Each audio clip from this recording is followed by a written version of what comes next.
semua murid, semua guru, semua murid, semua guru. Assalamualaikum warahmatullahi wabarakatuh. Selamat siang Ibu Guru hebat. Yang saya hormati Ibu Kepala Sekolah SDN 10-1966 beserta para dewan guru dan para staf. Pertama-tama marilah kita ucapkan puji dan syukur kehadirat Allah Subhanahu wa taala yang telah memberikan kita kesehatan, kesempatan sehingga kita dapat melaksanakan aktivitas kita seperti biasa pada siang hari ini. Salawat dan salam kita hadiahkan kepada junjungan kita Nabi besar Muhammad SAW. Semoga kita mendapatkan syafaatnya di yaumil akhir nanti. Amin. Amin ya rabbal alamin.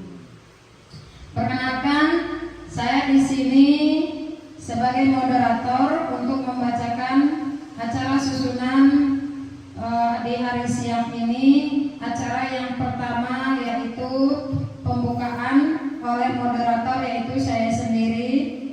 Lalu yang berikutnya adalah kita akan menyanyikan lagu Indonesia Raya beserta Mas Dewi Serdang yang dipimpin nanti oleh Ibu Lasmaria Arifana. Dan yang kemudian kegiatan inti itu yang akan dipaparkan oleh Ibu Anita Simamora tentang menyebarkan pemahaman dan penerapan pengalaman budaya positif.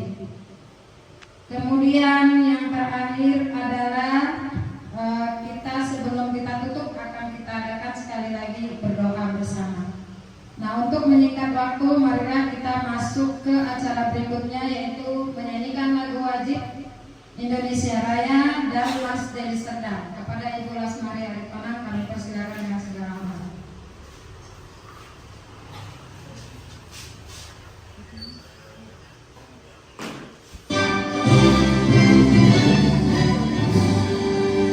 Pada para peserta diharap bernyanyi.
Terima kasih kepada Ibu Mas Maria Aritona. Baik, acara yang berikutnya adalah berdoa menurut agama dan kepercayaan kita masing-masing. Doa dimulai. Doa selesai. Yang berikutnya kita masuk ke kegiatan inti, yaitu penyebaran pemahaman budaya positif yang akan disampaikan oleh Ibu Arnita Simamora. Kepada Ibu Arnita Simamora kami persilakan dengan segala hormat. Terima kasih kepada Ibu Sumarti yang sudah mempersilahkan saya. Baiklah Bapak Ibu, sebelumnya Assalamualaikum warahmatullahi wabarakatuh. Ya, yang saya hormati Ibu Kepala Sekolah dan juga Dewan Guru beserta staf. Bapak Ibu, adapun saya berdiri di sini untuk menyelesaikan modul 14 saya, yaitu aksi nyata dalam menyebarkan pemahaman dan penerapan pengalaman budaya positif. Saya Arnita Simamora SPD, calon guru penggerak angkatan 10 dari kelas 10-16. Iya, menurut Bapak Ki Hajar Dewantara, merdeka itu artinya tidak hanya terlepas dari perintah, akan tetapi juga cakap buat memerintah diri sendiri.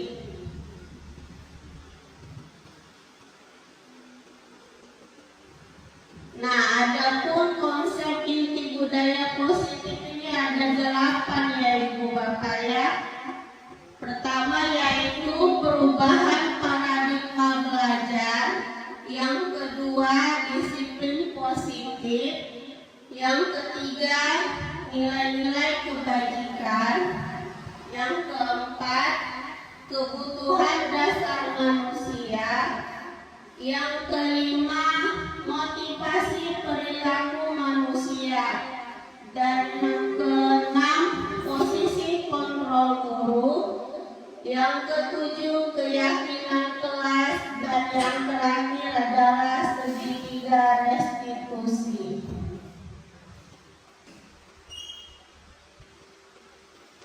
Ya, kita masuk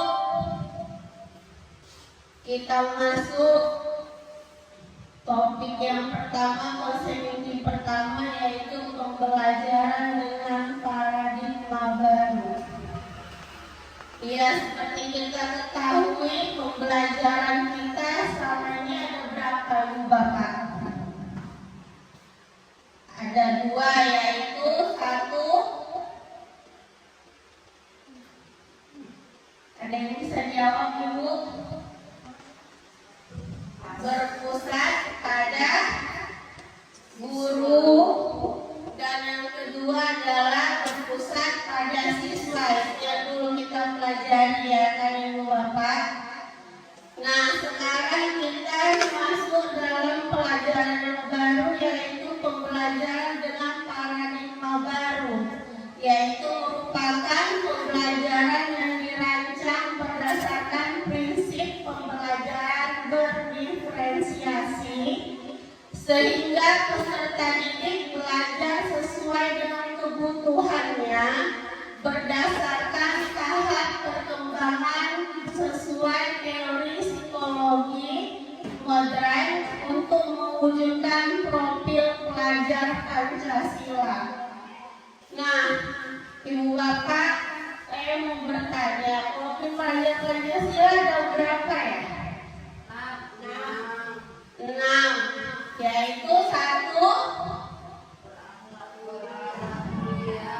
beriman dan bertakwa kepada Tuhan Yang Maha Esa dan berakhlak mulia.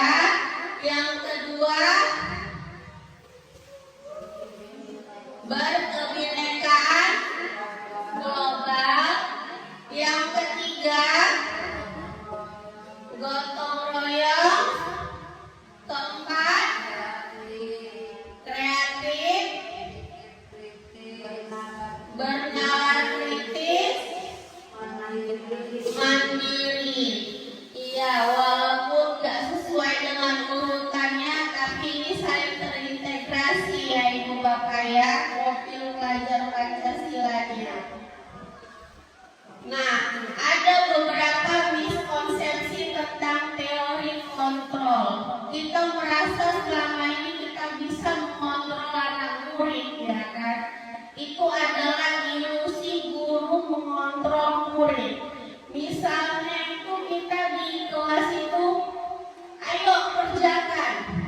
Kita bilang sama anak murid, kita bilang, ayo kerjakan tugasnya.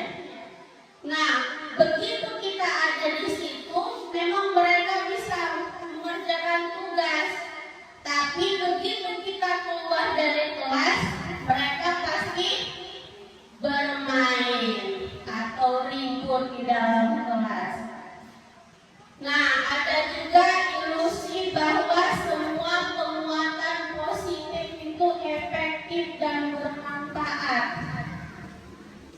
Itu semua hanya ilusi ya Ibu Bapak ya. Karena kalau yang namanya penguatan itu, kita biasanya apa penguatan positif yang kita lakukan?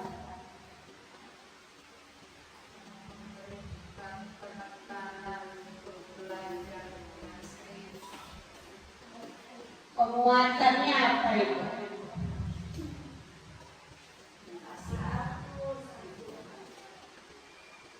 Kasih apa Ibu? A+. Iya, itu penguatan yang positif bisa terjadi, bisa aja kita berikan penguatan seperti A+ atau tepuk tangan atau hadiah. Ada pernah Ibu Bapak memberikan hadiah pada anak muridnya? Pernah ya kan, kita pemberian reward. Nah, itu semua itu kita berharap kita bisa memberikan itu, mereka bisa, kita bisa mengontrol mereka, padahal ternyata tidak. Kalau misalnya mereka itu kita berikan hadiah, mereka besok akan memberi apa?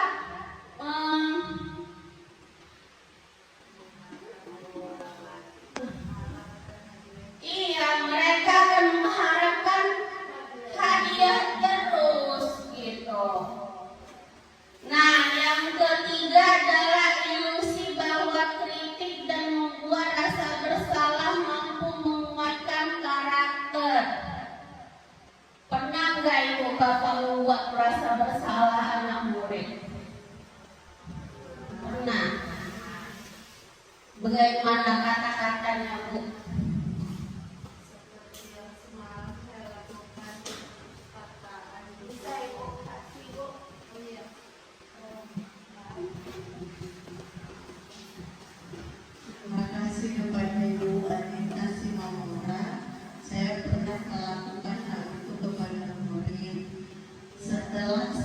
menjadi CGP baru saya tahu. Saya baru mempraktekkannya semalam, Bu, ketika ada kasus pada salah seorang murid kami, yaitu kasusnya adalah buku anak tertinggal dibawa sama kawannya. Jadi terlanjur si anak tadi mencubit pipi kawannya karena buku itu ditinggalkan temannya. Jadi sebagai seorang guru saya tidak akan memakai sisi hukum atau apapun. Saya menanyakan kepada dia mengapa bisa terjadi seperti itu, dan saya berusaha untuk membuat dia merasa bersalah karena sudah melanggar keyakinan yang dibuat bersama-sama. Terima kasih. Ya, terima kasih Bu Lasmaria. Berikan aplaus yang Bu Lasmaria. Baiklah Ibu, tadi sudah dijelaskan oleh Bu Lasmaria bahwasanya dia pernah melakukan membuat rasa bersalah pada anak murid. Nah, itu mengontrol anak murid hanya untuk sementara. Karena tidak ada motivasi di dalam dirinya untuk berbuat yang baik gitu. Nah, yang keempat adalah ilusi bahwa orang dewasa berhak memaksa. Nah, kita di rumah punya anak ya Ibu Bapak ya. Kita punya anak di rumah. Kita biasa lebih memaksa anak-anak kan untuk berbuat sesuai dengan keinginan kita. Misalnya anak ribut, dia kenapa? Mama lagi kerja misalnya. Itu biasa, saya juga melakukan itu. Itu saya melakukan itu untuk mengontrol anak saya. Tapi ternyata itu semua hanya ilusinya, miskonsepsi bahwasanya yang kita lakukan itu juga salah. Saat kita membentak dia, saat kita marah kepada anak, saat itu mereka diam. Tapi ternyata 2 menit kemudian, 5 menit kemudian dia kembali lagi berulang.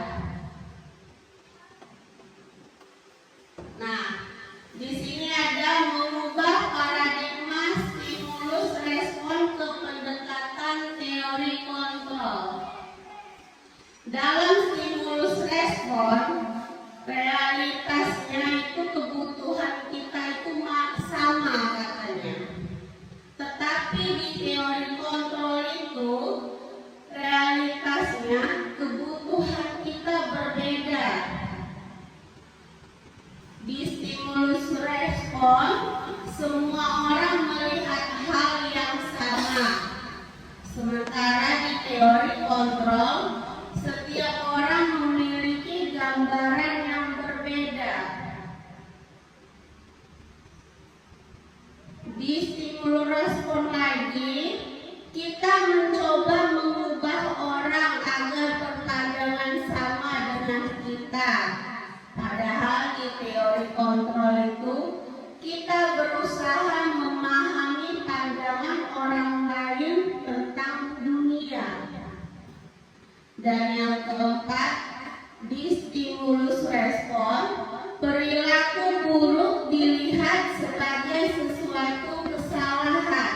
Sementara di teori kontrol itu semua perilaku memiliki tujuan. Di stimulus respon, orang lain itu bisa mengontrol saya. Padahal di teori kontrol itu hanya Anda yang bisa mengontrol diri Anda sendiri. Nah, di stimulus respon lagi, saya bisa mengontrol orang lain. Padahal di teori kontrol yang seharusnya itu adalah Anda tidak bisa mengontrol orang lain. Pemaksaan ada pada saat bujukan yang gagal. Di teori kontrol, kolaborasi dan konsensus menciptakan pilihan-pilihan baru. Dan di stimulus respon yang terakhir adalah model berpikir menang atau kalah. Sementara di teori kontrol itu model berpikirnya adalah menang-menang.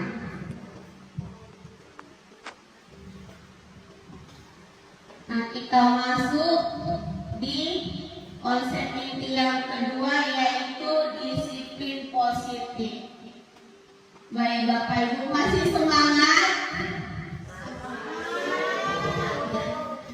Saya mau bertanya sebelumnya Ibu Bapak, kalau di pikiran Ibu Bapak kalau ada kata disiplin itu apa sih Pak, Bu? Tepat waktu. Itu masalah kedatangan kita di sekolah ya Ibu. Aturan yang harus dilaksanakan. Iya, bisa aturan yang harus dilaksanakan. Iya, basic. Iya, sesuai dengan ketentuan juga bisa.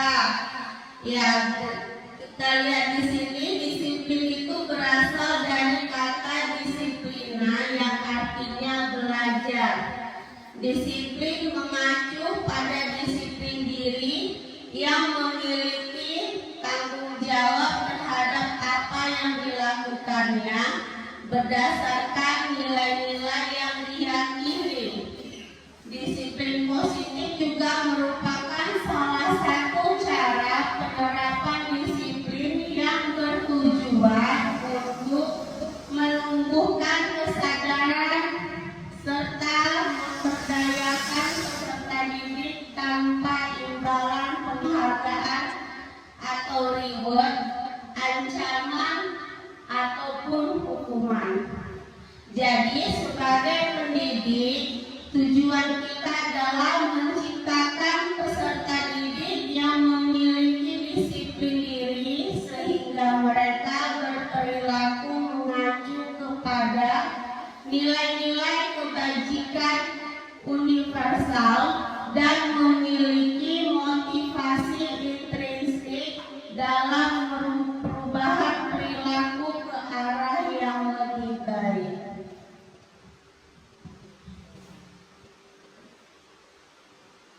Apa itu nilai-nilai kebajikannya?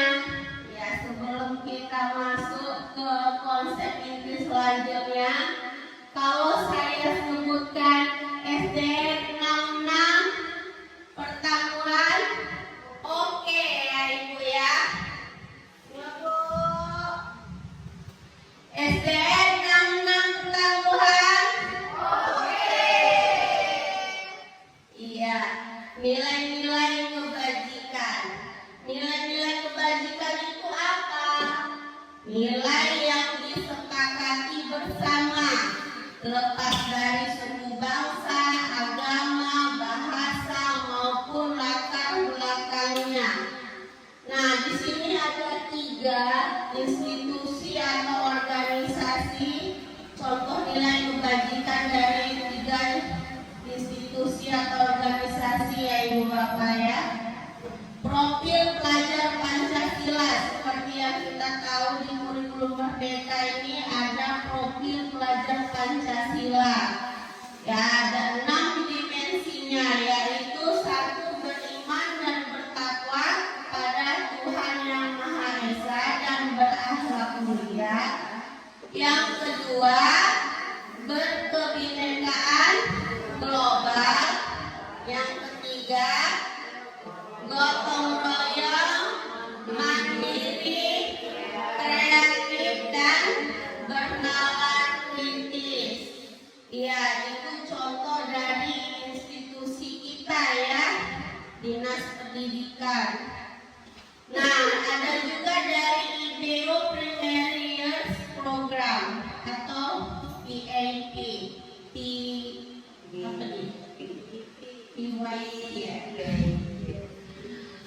Toleransi ada nilainya itu ada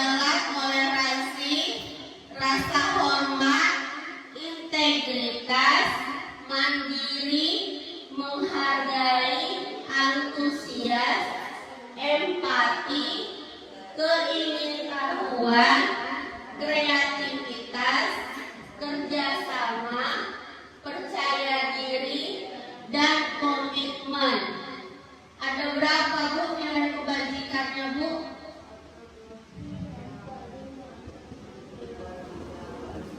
Ada berapa? 11 ya Bu ya. Ada 11 dari IBO-nya. Nah, dari keterampilan hidup atau life skill ada dapat dipercaya, lurus hati, pendengar yang aktif, tidak merendahkan orang lain, dan memberikan yang terbaik dari diri. Menurut Bapak Ibu, lebih bagus yang mana ya Bu nilai kebajikannya Bu?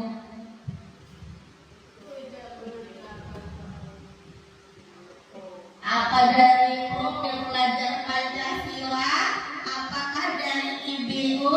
Apakah dari keterampilan hidup? Iya, saya pun berpendapat seperti itu Bu, dari profil pelajar Pancasila. Karena di situ juga ada, di sini ada kayak di IBO itu toleransi, rasa hormat itu ada di beriman dan bertakwa, ya kan? Lebih nilai-nilainya lebih bagus di, saya rasa nih Bu, profil pelajar Pancasila nilai-nilai kebajikannya ya. Nah, kita masuk ke konsep yang selanjutnya, kebutuhan dasar manusia. Kebutuhan dasar manusia adalah segala sesuatu yang kita lakukan untuk mendapatkan apa yang kita inginkan. Seluruh tindakan yang kita lakukan memiliki tujuan tertentu, dan semua usaha terbaik yang kita lakukan adalah dalam rangka agar kebutuhan dasar kita terpenuhi dengan baik.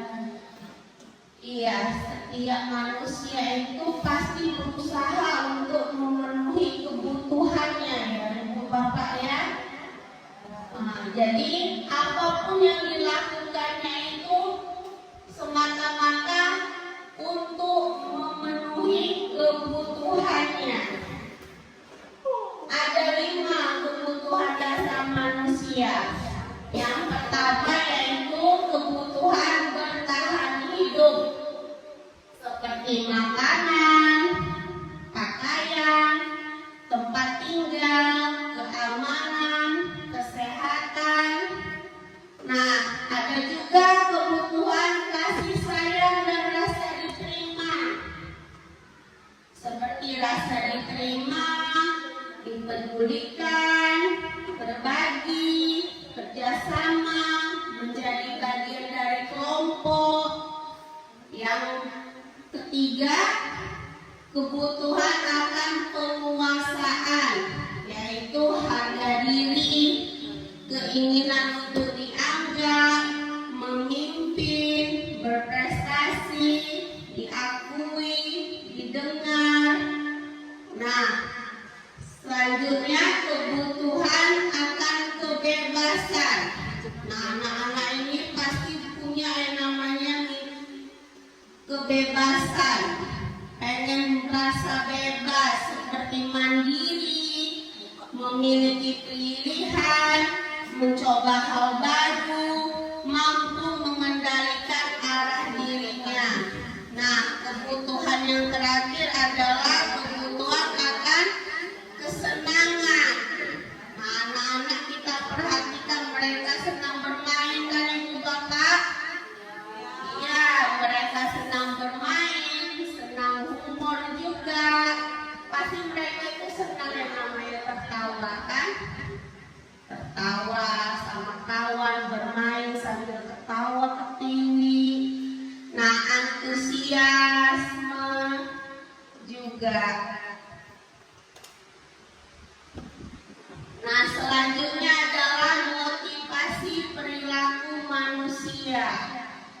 Motivasi perilaku manusia ini Ibu Bapak ada 3. 1 untuk menghindari ketidaknyamanan atau hukuman. Yang kedua untuk mendapatkan imbalan atau penghargaan dari orang lain.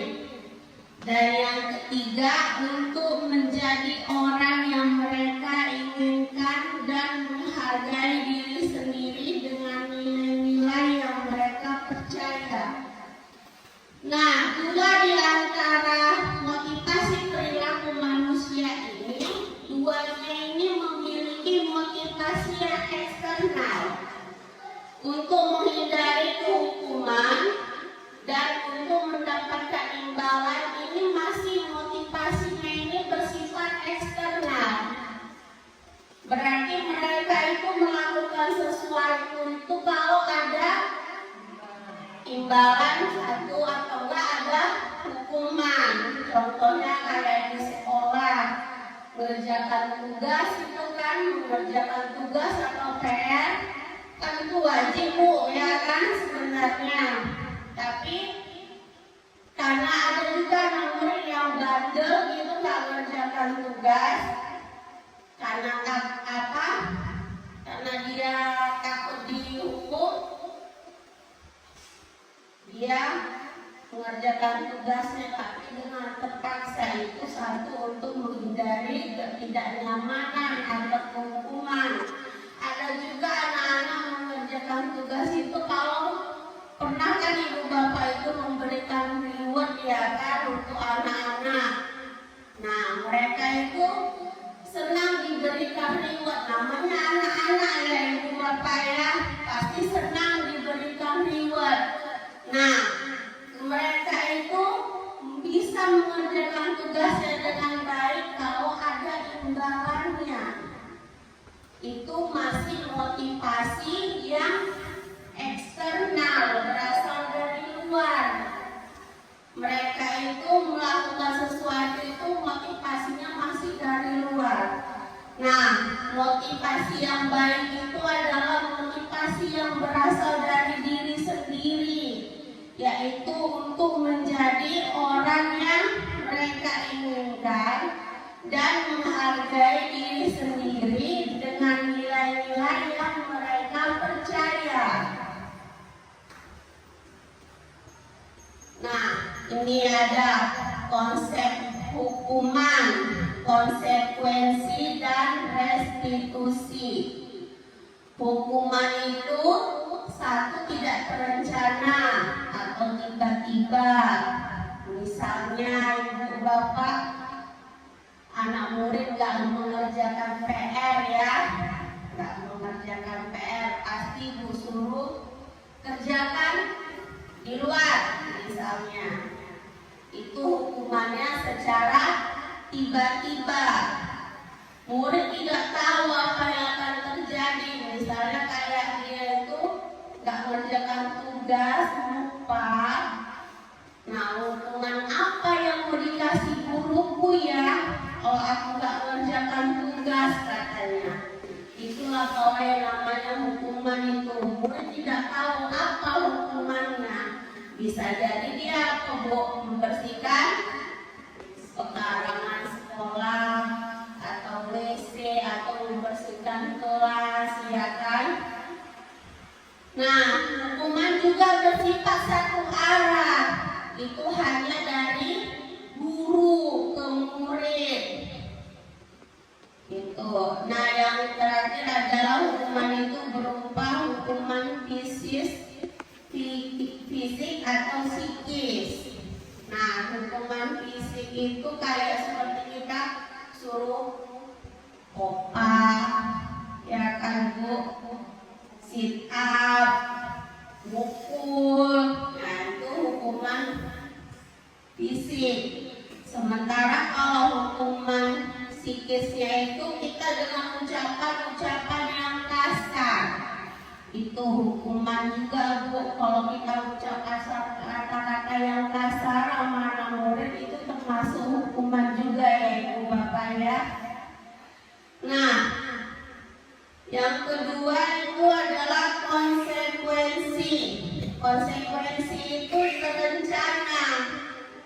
disepakati sesuai dengan peraturan. Contohnya aja misalnya kayak ibu bapak, kalau misalnya kita ini kan kalau hari Senin ada upacara bendera ya ibu bapak ya, ada upacara bendera, mereka tuh wajib memakai seragam sekolah yang lengkap. Nah, kalau mereka tidak lengkap itu seragamnya itu bagaimana ibu bapak? Pasti ada konsekuensinya kan? Ada. Misalnya kita suruh apa Pancasila ya kan? Apa Pancasila di depan, di halaman, kutip sampah juga ya ibu ya. Nah itu ada sepakat, kita sepakat sama anak murid, konsekuensinya ada kalau kamu tidak memakai perlengkapan sekolah. Nah tapi dengan demikian juga murid tetap tidak nyaman, tidak terjadi kenyamanan sama anak murid. Kalau mereka tiba-tiba mana tahu bu bangunnya pagi, jadi mereka lupa mempersiapkan semuanya, ketinggalan, dapat hukuman. Berarti mereka nggak nyaman kan, nggak nyaman berada di sekolah. Nah ini juga sikap guru itu selalu memonitor murid terhadap peraturan sekolah. Dia memonitor murid itu tadi. Nah yang ketiga adalah restitusi. Apa itu restitusi ibu bapak? Restitusi itu adalah proses menciptakan kondisi bagi murid untuk memperbaiki kesalahannya. Prosesnya berlangsung secara kolaboratif yang mengajarkan murid untuk mencari solusi sendiri. Nah, seperti tadi kasusnya itu anak terlambat.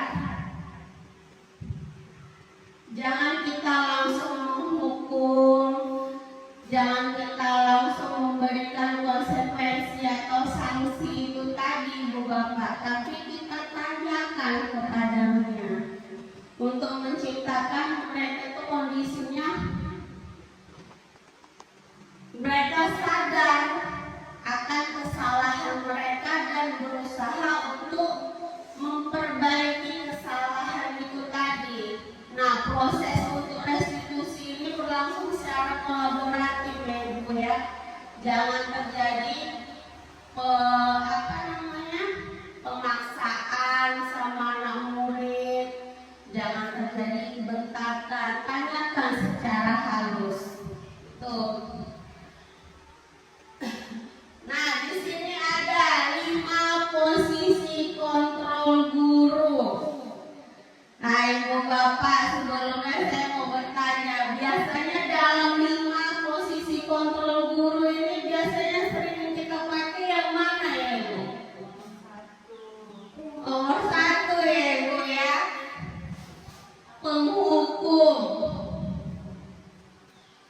Nah, di sini ada 5 posisi kontrol guru. Yang satu adalah penghukum, kedua pembuat merasa bersalah, ketiga posisi teman, keempat pemantau, dan yang kelima adalah manajer.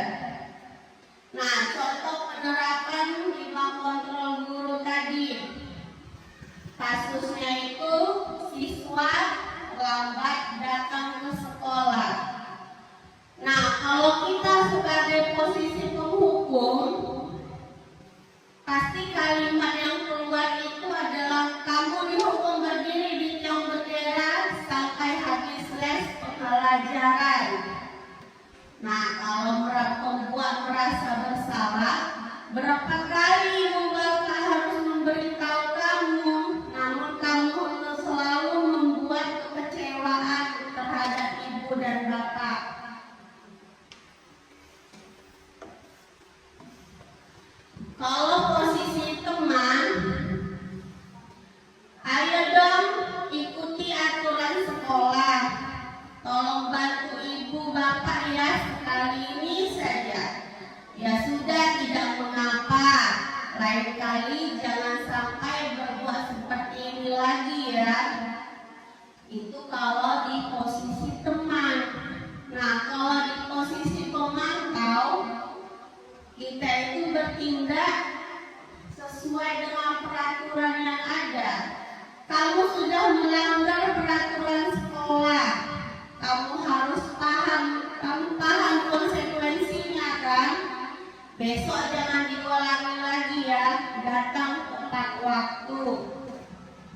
Nah, yang terakhir adalah posisi manajer.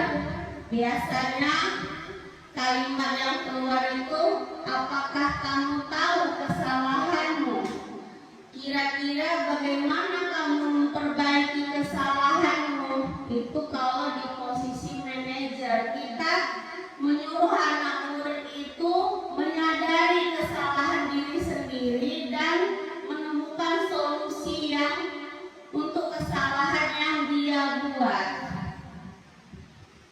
Nah, dari penerapan contoh 5 kontrol guru ini, saya mau bertanya Ibu Bapak. Posisi kontrol apakah aku?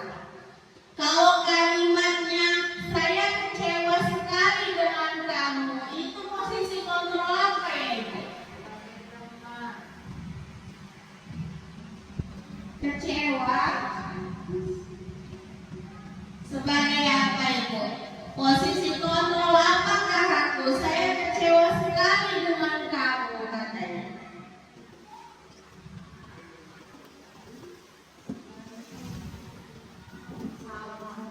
Apa?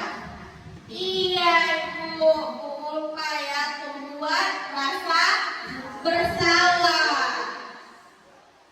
Nah, kalau apa rencanamu untuk menyelesaikan masalah ini, itu posisi kontrol apa ya Ibu? Iya, manajer. Ayolah, lakukan demi Ibu Bapak ya. Posisi apa Ibu? Iya, teman.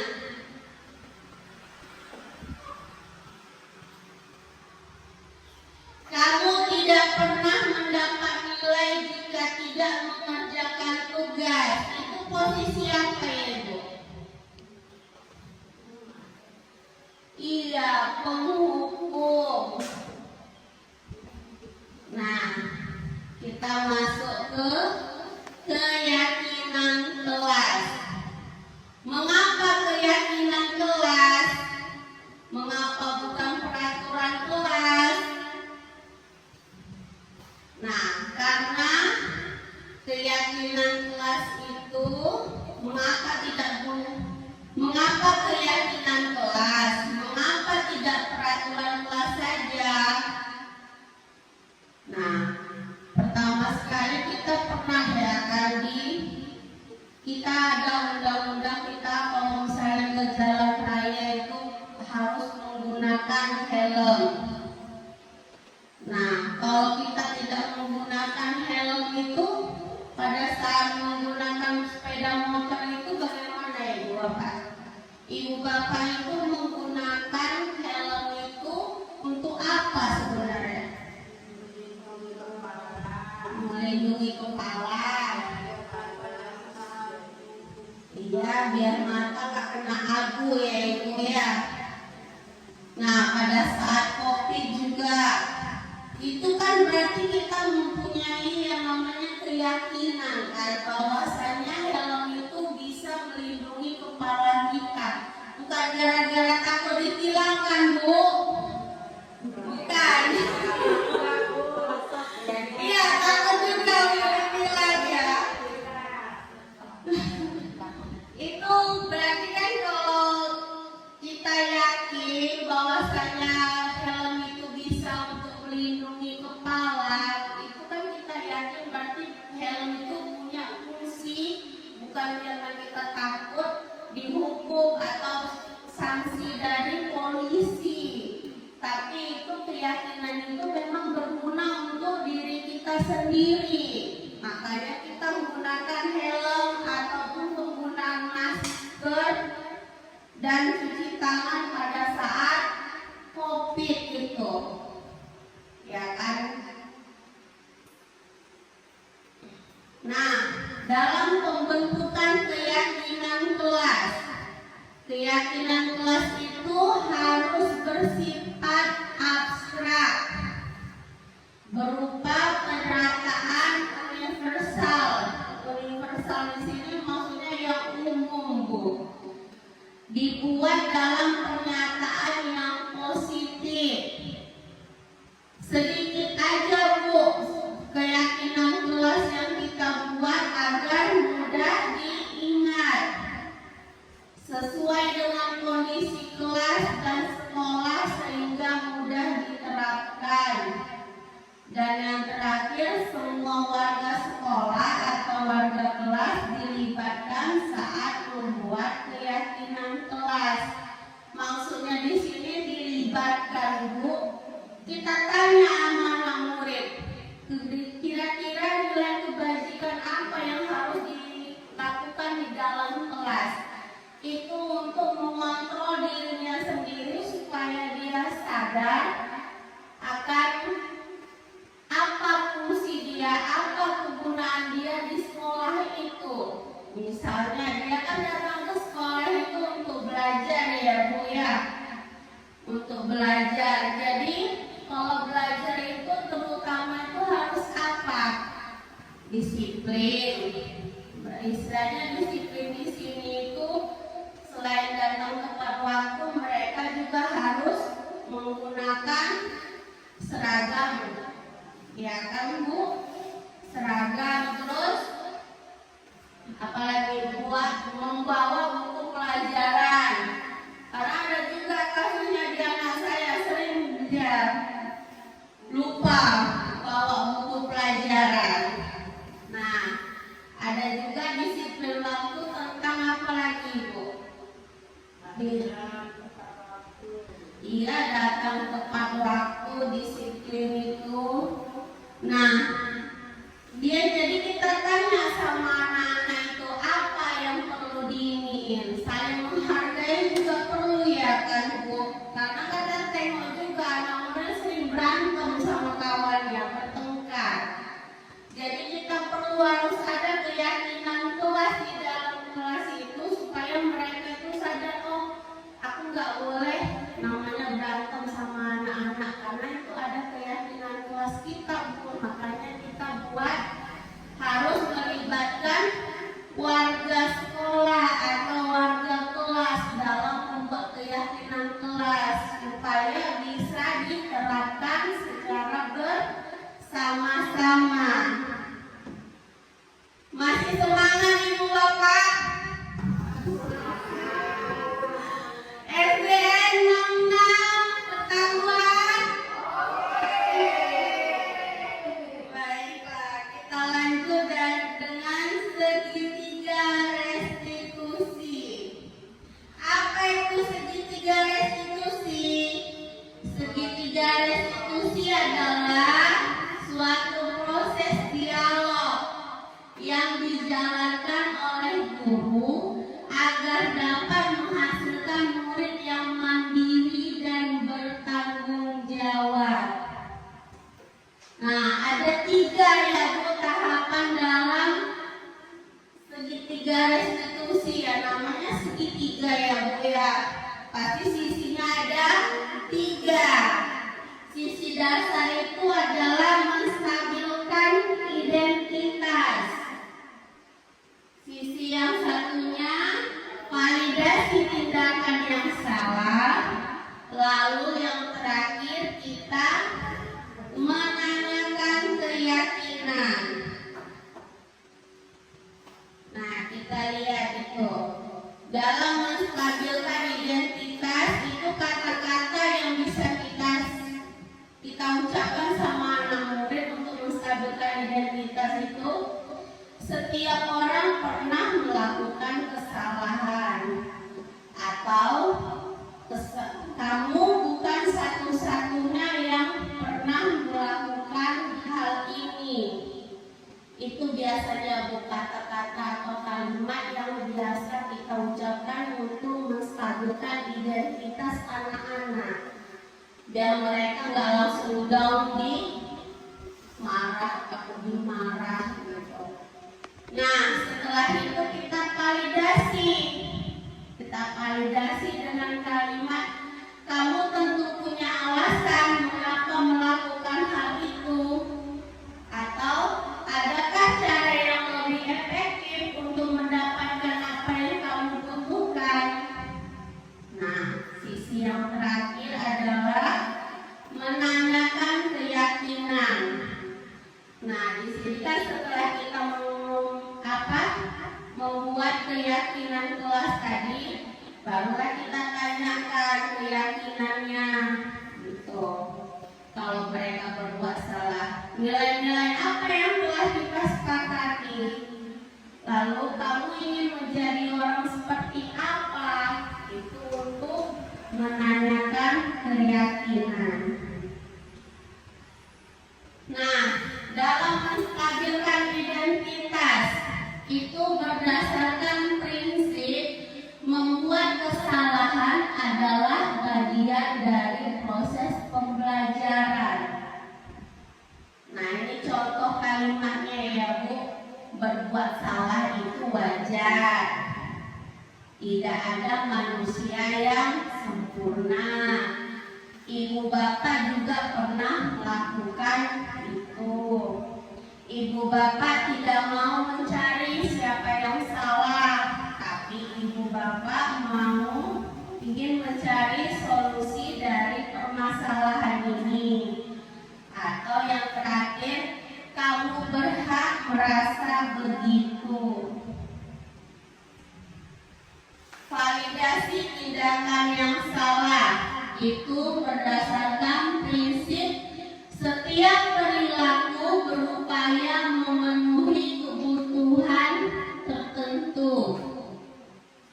Nah, kalimat yang biasa kita gunakan dalam validasi tindakan yang salah itu seperti, kamu pasti punya alasan mengapa melakukan hal itu. Padahal kamu bisa melakukan yang lebih buruk dari ini ya. Kamu patut bangga karena telah melindungi sesuatu yang penting buat kamu. Atau yang terakhir, kamu melakukannya karena mempertahankan sesuatu yang penting bagimu. Nah, yang sisi yang terakhir, menanyakan keyakinan. Menanyakan keyakinan itu berdasarkan prinsip setiap perilaku berupaya untuk memenuhi suatu kebutuhan tertentu. Nah, kalimat yang biasa kita gunakan dalam menanyakan keyakinan, kamu pasti punya alasan melakukan hal itu. Padahal kamu bisa melakukan hal yang lebih buruk dari ini ya. Kamu patut bangga karena telah melindungi sesuatu yang penting buatmu, atau kamu melakukannya karena mempertahankan sesuatu yang penting bagimu.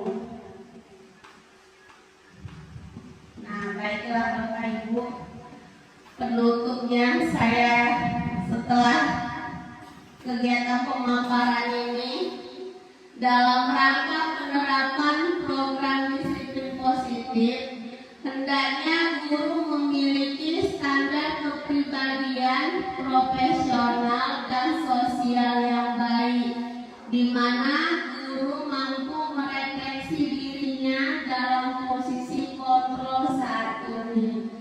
Bagaimana perjalanan dirinya sebagai among atau manajer yang menuntun murid-muridnya menjadi insan yang mandiri, merdeka, dan bertanggung jawab. Ini sesuai dengan filosofi Ki-Hajar Dewantara ya Ibu Bapak ya.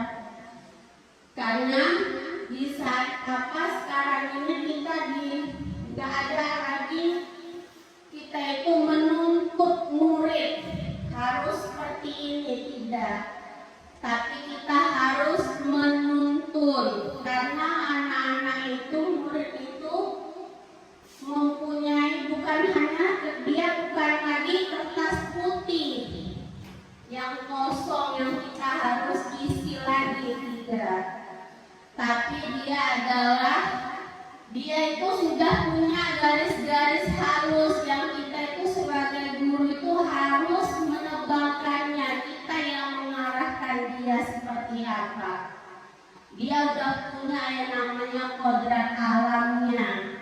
Kodrat alam masing-masing anak-anak itu pasti punya kodrat alam yang berbeda ya Ibu Bapak ya. Ya baiklah. demikian pemaparan saya. Saya sudahi dengan wabillahi taufiq wal hidayah. Assalamualaikum warahmatullahi wabarakatuh. Terima kasih Bapak Ibu.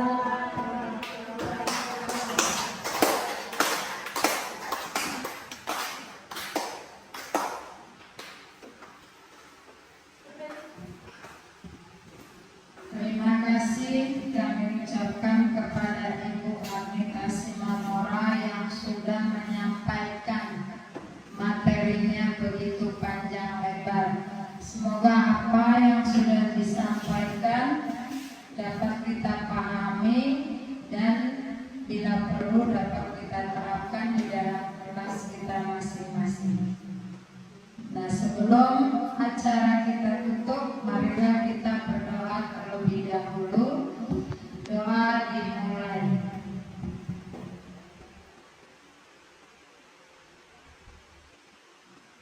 Doa selesai. Demikian ibu-ibu hebat acara kita hari ini, dan saya akhiri dengan wabillahi taufiq wal hidayah. Assalamualaikum warahmatullahi wabarakatuh.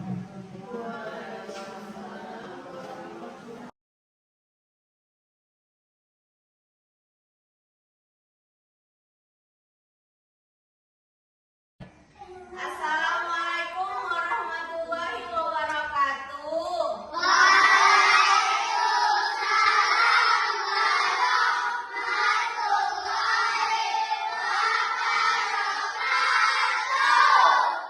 Baik anak-anak, apa kabarnya hari ini? Ya, hari ini kita mau buat keyakinan kelas. Ada yang tahu, pernah dengar keyakinan kelas itu apa? Apa contohnya?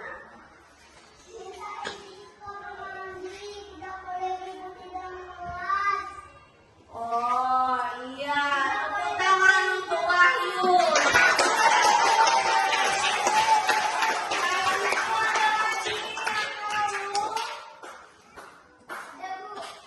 Apa, Febri?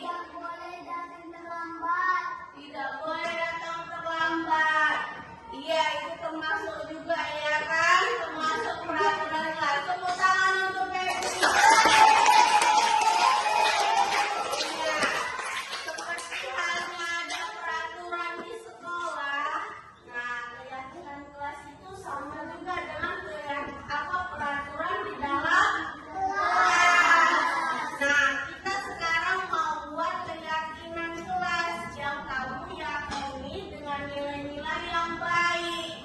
Nah, untuk di sini itu buat keyakinan kelas jangan pakai kata-kata yang negatif, tapi pakailah kata yang positif. Contohnya tadi kata si Febri apa? Tidak boleh selamat ke sekolah. Nah, itu kan bisa kita ganti dengan kata yang positif. Jangan pakai kata jangan pakai kata tidak boleh. Itu kata-kata negatif. Jadi kita pakai kata yang positif. Nah, termasuk apa itu? Kalau tidak boleh terlambat ke sekolah, termasuk apa? Datang tepat waktu.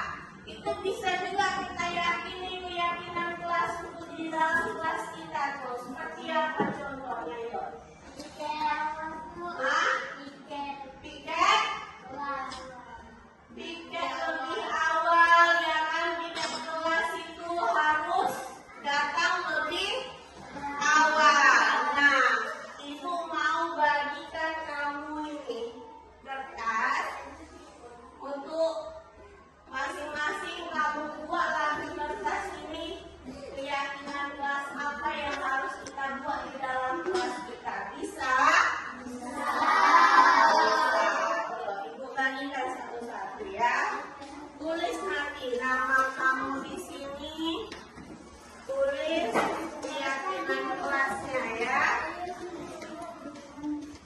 Nanti baru